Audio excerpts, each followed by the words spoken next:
안녕하세요. 하나님의 은혜의 선택, 예정론에 대해 함께 생각해 보겠습니다. 아마 예정론만큼 오해되고 또 논쟁적인 교리도 없을 것입니다. 그러나 예정론은 틀림없이 초기의 개혁교회 신앙고백서들에서 강하게 지지되는 교리들 가운데 하나이고, 개혁교회 신학의 독특한 특성을 나타내는 교리입니다. 그런데 여러분, 예정론이 원래 칼뱅보다는 루터가 강하게 강조했던 교리였다는 것을 아십니까?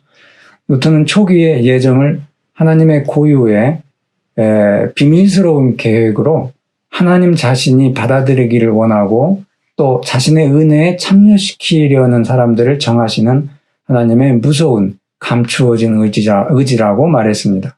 그러나 루터가 가장 강조했던 교리는 무엇이지요? 칭의론, justification입니다. 누구든지 예수 그리스도를 믿으면 의롭게 되고 구원을 얻는다라는 교리이지요. 그런데 여러분, 이 예정과 칭의가 좀 충돌하는 것 같은 느낌이 들죠. 예정은 단세전에 하나님께서 정하신 계획이고, 칭의는 지금 누구든지 예수 그리스도를 믿으면 의롭게 된다는 것 아닙니까?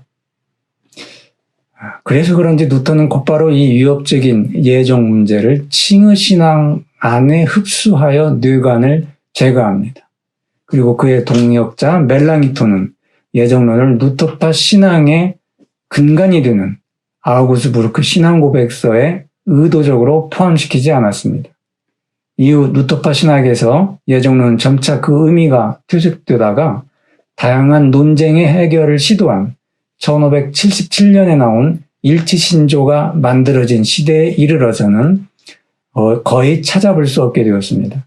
이것은 루터파가 하나님의 주권적인 선택이라고 하는 틀보다는 하나님에 대한 인간의 자유로운 응답이라는 틀 안에서 생각하고 활동하는 것을 더 선호했다는 것을 말해줍니다.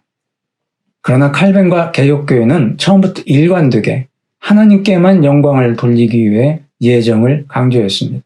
그들은 인간의 구원의 근거가 오직 하나님께만 있다는 것을 말하는 예정론이 하나님의 자리에 인간을 놓고 그래서 기독교 자체를 왜곡시킨 중세 후기 노막 캐톨릭교회의 모든 기획들을 무력화시킬 수 있다고 보았던 것입니다. 예컨대 에베소서 1장 4절의 말씀, 창세 전에 그리스도 안에서 우리를 택하사라는 말씀은 인간의 구원의 근거가 오직 하나님께만 있다는 성경적 근거였습니다. 창세 전에 우리가 세상 모든 것이 생기기도 전에 그리스도 안에서 우리를 택하셨다라고 하는 말씀은 무엇보다도 인간의 업적과 공로 이런 것들을 통해서 우리가 구원을 얻을 수 있다라고 말하는 로마 캐톨릭의 어떤 생각, 주장을 무력화시키는 그런 말씀이라고 본 것입니다. 그런데 예정론은 매우 사변적인 교리라고 생각하는 경향이 있습니다. 하지만 칼뱅에게서 예정론은 무엇보다도 실제적이고 목회적인 관심에서 유래합니다. 칼뱅 자신이 체험한 사실은 복음을 전할 때 어떤 사람들은 믿고 어떤 사람들은 믿지 않는다는 것입니다. 어떤 사람들은 같은 복음을 들으면서 믿음으로 응답하는데 어떤 사람들은 반응이 없거나 부정적으로 반응한다는 것이지요. 왜 그런가? 이 매우 곤혹스러운 물음에 대한 대답을 인간의 개성이나 어떤 성격이 아니라 하나님의 계획과 결정에서 찾았습니다. 이 실제적이고 목회적인 동기는 그의 기독교 강요 마지막 판 1559년에 나온 이 마지막 판에 분명히 나타납니다. 칼뱅에게 이 교리는 왜 어떤 사람들은 복음을 믿고 또 다른 사람들은 거부하는가 하는 문제에 답을 줄 뿐만이 아니라 또한 우리에게 우리의 구원은 하나님의 값없이 베푸시는 자비와 은혜에 근거해 있다는 확신을 주는 것이기도 합니다. 칼뱅은 기독교 강요에서 이 예정론을 신자의 삶에 대한 진술 뒤에서 다루고 있습니다. 이것은 예정론이 초보, 신앙생활의 처음 단계가 아니라 마지막에 제대로 이해될 수 있다는 것을 암시합니다. 고린도전서 15장 10절에 바울 사도가 이런 말씀을 합니다. 내가 나 된 것은 하나님의 은혜로 된 것이다. 이러한 바울의 진술대로 칼뱅은 신앙의 삶 가운데에서 일어난 것은 자신의 노력의 결과가 아니라 전적으로 하나님의 은혜의 결과다라고 하는 것을 말하고 있는 것입니다. 이러한 배경에서 칼뱅은 로마서 11장 5절로 6절에 있는 바울의 주장을 가리킵니다. 은혜로 택하심을 입은 사람들이 남아 있습니다. 은혜로 된 것이면 행위에 근거한 것이 아닙니다. 그렇지 않으면 그 은혜는 이미 은혜가 아닙니다. 칼뱅에게 예정은 하나님께서 값없이 베푸시는 은혜의 선물이었습니다. 왜냐하면 하나님 앞에서 모든 인간은 빚진 자이고 죄인이고 구원을 받을 자격이 없는데도 하나님은 예수 그리스도 안에서 죄된 인간을 자녀로 삼으시고 선택하셨기 때문입니다. 이 선택은 영원한 선택이기 때문에 만세전에 그리스도 안에서 택하신 영원한 그런 어떤 성격을 띠고 있기 때문에 하나님은 결코 이 선택을 되돌리지 않으십니다. 인간이 어리석음과 죄와 실수, 불신앙, 반역의 삶으로 일관하거나 앞으로 계속 그럴지라도 하나님의 영원한 작정을 되돌릴 수는 없습니다. 에베소서 1장 4절에서 말하는 바와 같이 명백한 영원한 선택이 우리를 위한 구원의 확실한 토대이기 때문입니다. 이 말씀은 우리가 선하거나 선행이나 공로가 있다거나 하는 질문이 생기기도 전에 하나님께서 우리를 받아주신 사실을 말하기 때문입니다. 바로 이 사실 때문에 칼뱅은 예정을 이신 칭의의 교리, 칭의론의 토대와 버팀목으로 생각했던 것입니다. 루터와 많이 다르죠? 루터는 예정 사상이 칭의와 모순된다고 생각하여 예정 사상을 점차 강조하지 않았는데 말이죠. 칼뱅은 단순히 성경 말씀을 따른 것뿐입니다. 창세전에 하나님께서 그 기쁘신 뜻대로 그리스도 안에서 우리를 택하셨다는 것은 우리의 공로와 무관하게 모든 것이 오직 하나님의 은혜로운 뜻에 의해 결정되었다는 것이고, 따라서 예정론은 우리의 구원의 주체가 우리 자신이 아니라 전적으로 하나님이시다라고 하는 사실을 말해주는 것입니다. 그런데 칭의론은 그 그리스도를 우리의 구원의 유일한 주로서 믿고 고백할 때 그를 우리의 의로서 받게 된다는 것을 말하고 있습니다. 칼뱅은 이렇게 칭의론을 예정론의 토대 위에 세움으로써 로마 교회의 공로 사상을, 업적 사상을 효과적으로 반박할 수 있었던 겁니다. 그런데 일반 신자들이 특히 어려워하는 것은 이중 예정에 대한 것입니다. 만세전에 어떤 사람들은 선택되고 어떤 사람들은 유기된다는 이 교리가 인간의 이성에 장애가 된다는 것은 놀라운 일도 아닙니다. 그것은 부당하고 독단적인 것으로 나타나고 사람들에게 그들의 결정에 대해 무책임하게 만드는 것처럼 보입니다. 그러나 칼뱅에게는 이 교리가 세상에 대한 하나님의 통치와 주권에 관하여 말하는 성경적 근거가 확실하고 따라서 결코 포기할 수 없는 관점이었습니다. 칼뱅은 이 교리에 대해 제기되는 불평들을 인정합니다. 그리고 그 자신이 물음을 제기합니다. 왜 주님께서는 어떤 이들에게는 자비를 베푸시고 왜 어떤 이들에게는 심판을 가하시는가? 그는 단순히 대답합니다. 이 이유를 아는 이는 오직 하나님뿐이시다. 그리고 그는 그의 독자들이 하나님의 감추어진 작정을 캐내려고 노력하는 것에 대해 경고합니다. 하나님의 헤아릴 수 없는 판단, 로마서 11장 33절의 말씀처럼 이 하나님의 헤아릴 수 없는 판단에 비하여 우리의 지성은 너무 우둔하고 우리의 지혜는 너무 보잘것없기 때문입니다.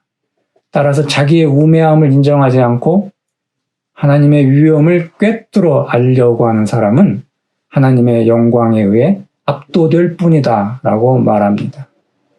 칼뱅은 사도 바울의 다음과 같은 말을 우리에게 회상시키고 있습니다. 오 사람아, 그대가 무엇이기에 하나님께 감히 말대답을 합니까? 만들어진 것이 만드신 분에게 어찌하여 나를 이렇게 만들었습니까? 라고 말할 수 있습니까? 칼뱅은 그의 첫 번째 신앙문답서에서 선택과 예정에 관한 이 항목을 목회적인 위로와 함께 끝마치고 있습니다. 만약 우리가 믿음으로 그리스도를 소유하고 있는 한 우리는 동시에 이 그리스도 안에서 생명을 소유한 것이므로 하나님의 비밀스러운 계획을 더 이상 캐물을 필요가 없다. 왜냐하면 그리스도는 하나님의 뜻이 반사되는 거울이요 우리에게 영생을 확인시키는 보증이시기 때문이다. 칼뱅은 본래 17, 18세기 칼뱅주의 정통주의자들에 의해서 강조된 것과 같은 그런 방향에서 예정론을 체계화하여 무섭고 두려운 교리를 만들 생각은 애당초 없었던 것 같습니다. 칼바르트는 그 이유를 칼뱅과 같은 첫 세대 개혁교회 개혁자들은 자신들이 주님에 의해 선택되었다는 확신을 갖고 있었기 때문에 저러한 유감스러운 고려를 할 시간이나 관심이 전혀 없었다는 것으로 설명합니다. 칼뱅이 애당초 관심을 가졌던 것은 인간의 행동이나 운명, 역사, 철학이나 심리학적인 것이 아니라 죄된 인간에 대한 하나님의 뜻과 길이었습니다. 그는 인간에게 일어나는 일이 아니라 하나님께서 하시는 일에 관심을 가졌고 이 예정론이야말로 하나님이 우리의 손 안에 있는 것이 아니라 우리가 그의 손 안에 있다는 이 사실을 상기시켜준다고 본 것입니다. 그가 구원의 현실 문제를 놓고 성경에서 그 해답을 찾았을 때 그가 찾은 한 가지 해답은 구원은 인간이 아니라 하나님 자신에게서만 온다는 것입니다. 이것은 인간 안에는 죄에 저항할 수 있을 만큼 강하고 단호한 자유의지가 있다고 주장한 세미펠라기우스적인 인간관과 구원관에 맞서는 어거스틴적 바울적인 하나님의 절대 주권과 전적인 은혜에 대한 강조 같은 것이었습니다. 칼뱅은 바울과 어거스틴을 따라서 구원의 근거가 전적으로 하나님께만 있고 하나님이 그리스도 안에서 우리에게 자신을 드러내신 은혜로우신 하나님일 때 단지 여기에만 인간의 최상의 우위로와 구원의 완전한 근거와 희망, 신앙의 확실성과 변함없는 구원의 근거가 있다고 본 겁니다. 앞선 것에 대한 칼뱅의 강조, 다시 말해서 하나님의 주권과 은혜에 대한 강조가 신학적으로 표현된 것이 예정론입니다. 따라서 그는 예정에 관한 논의에서 몇 번이고 되풀이해서 우리 구원의 토대로서 이 하나님의 주권적인 은혜의 주제로 되돌아갑니다. 그러나 이 예정론은 루터에게 있어서의 그 칭호론과 같이 결코 칼뱅의 핵심 교리가 아닙니다. 그는 앞에서도 말씀드렸듯이 복음 선포의 결과에 따르는 당혹스러운 결과를 설명하려는 맥락에서 예정론을 구원론과 그리스도인의 삶과 관련하여 고려하고자 했던 것입니다. 그러나 칼뱅의 동역자이며 후계자였던 베자에 의해서 예정론은 개혁교회 신학 사상의 중심적인 핵으로 등장하게 됩니다. 대략 1570년 이후로 선택이라는 주제가 개혁교회 신학을 지배하기 시작했는데 맥그라스는 개혁교회 신학자들이 이 개념으로 이스라엘 민족과 개혁교회 회중을 손쉽게 동일화할 수 있었다라고 말합니다. 개혁교회 신학자들은 이 선택이라는 개념을 가지고 이스라엘 민족이 하나님의 선택되었듯이 개혁교회가 바로 하나님의 선택을 받은 백성이다라고 생각할 수 있었던 거죠. 하나님이 전에 이스라엘을 선택하셨던 것과 같이 이제 개혁교회 회중을 하나님은 자신의 백성으로 선택하셨다라고 하는 확신을 회중들에게 불어넣어 줄 수 있었던 겁니다. 이 시기 이후로 예정론은 중요한 사회적 정치적 기능을 수행하기 시작했는데 이것은 16세기 칼뱅에게서는 찾아볼 수 없었던 일입니다. 이 신학은 영국에서 청교도주의로 발전하게 됩니다. 하나님의 선택된 백성이라는 이 가슴 벅찬 감정은 청교도들이 새로운 약속의 땅 아메리카에 들어갔을 때 더욱 고조될 수 있었습니다. 이와 같이 개혁교회는 이 예정론을 통해 하나님과 세계를 바라보는 새로운 관점을 얻을 수 있었습니다. 감사합니다.